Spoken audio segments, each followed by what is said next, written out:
All right, let's talk about something that's been sitting in the back of my mind since the confetti stopped falling. The Knicks are champions. 53 years. 53 years we waited for this. And I still get chills saying it out loud. Jalen Brunson brought a title back to Madison Square Garden. And no matter what happens from here, that banner's going up, and nobody can ever take that away from us. But here's the thing nobody wants to talk about right now while we're still riding the high. Winning it once is the easy part compared to what comes next. And I say that as someone who has watched this franchise blow chance after chance for over 2 decades.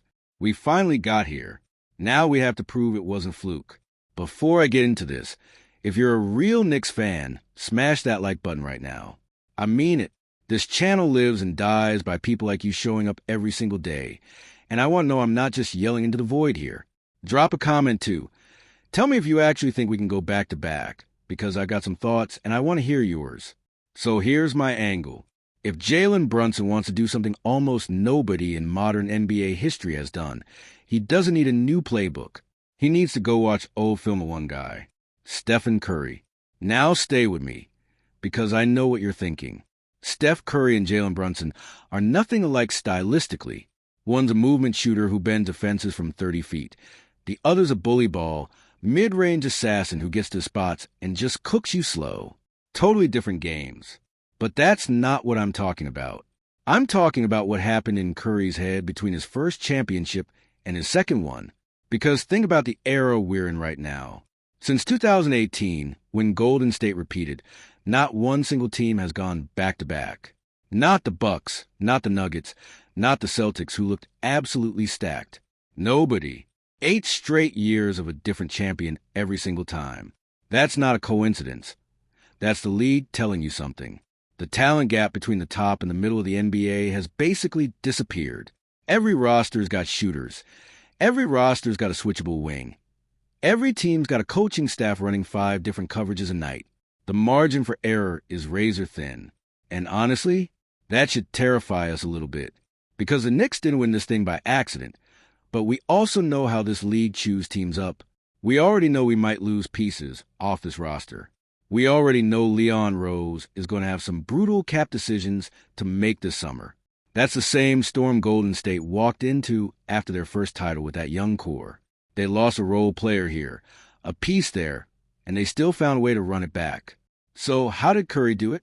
Because I think this is the actual blueprint, not the XS and OS, the mentality. When Curry won his second ring in that stretch, he wasn't a young guy chasing his first taste of glory anymore. He'd already been there. He already knew what it felt like to hoist a trophy, and that changes how you play. It stops being about proving something to the world and starts being about protecting something you already built. That's a completely different mental gear, and it's one Jalen Brunson has literally never had to shift into before in his career. None of these Knicks have. Everybody in the league is going to circle New York on their calendar now. Every home crowd on the road is going to be louder for that game. Every opposing star is going to want that highlight of beating the champs. That target on your back is real. It wears on guys who aren't ready for it mentally. Curry handled that target for years. He treated every single regular season game like it mattered, even the ones that objectively didn't, because he understood that habits built in November are what save you in May. That's what I want to see from Brunson. Not just staying aggressive in the fourth quarter of a playoff game. We already know he can do that.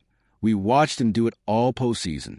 I want to see him drag this locker room through an 82-game grind without letting them get complacent, because complacency is what kills defending champs. It's not always the other team getting better. Sometimes it's just you, forgetting how hungry you used to be. And look, I'm not saying go trade for Draymond Green, or go find a Klay Thompson clone. That's not the lesson here. Curry had help, obviously. Durant, Klay, Draymond. That's an all-time core. But this Knicks roster has its own version of that. We've got the pieces. What we need is the psychology. The refusal to let one single night feel like just another game. Real talk, though, and I want you to comment your honest opinion on this. Do you think this current Knicks core even has that gear in them? Because I go back and forth. Some nights I watch this team, and I see guys who play with a chip on their shoulder every single possession. Other nights, I worry we're going to come out of the gate a little too satisfied, a little too comfortable, and some hungrier team is going to knock us out in the second round before we even realize we're not the same team from June. That's the part that keeps me up at night as a fan. Not the opponent. Us. Whether we can be our own biggest obstacle. If Curry taught us anything, it's that the second championship is won in the boring months. It's won in a random Tuesday game in January against a team 10 games under 500, when it would be so easy to coast. It's won in practice, in film sessions, in the way a star treats his role players when the cameras aren't rolling. Brunson has shown flashes of that leadership already. Don't get me wrong. The way this team rallied around him all year proves he's got real respect in that locker room. But respect during a championship chase and respect while defending a title are two completely different tests. So here's what I'm watching for going into next season. I'm watching how Brunson talks about the target on their back. I'm watching whether this team treats the regular season like a formality or like a proving ground. And I'm watching whether ownership gives him the pieces he needs to actually have a shot. Because let's be honest, a big part of this is out of his hands. I genuinely believe this group has what it takes. I really do. But belief isn't the same as guaranteed. And this league has humble, prouder franchises than ours before. Before you go, I need you to do 3 things for me. Like this video if you want to see more honest, no-filter breakdowns like this one. Comment below and tell me who you think is the bigger threat to a Knicks repeat. Is it a team in the East, or is it us beating ourselves? And if you haven't already, get subscribed and turn on notifications. Because this offseason is going to be an absolute roller coaster news, and I don't want you missing a single update. This is the most exciting era to be a Knicks fan in half a century. Let's not waste it. Let's go back to back.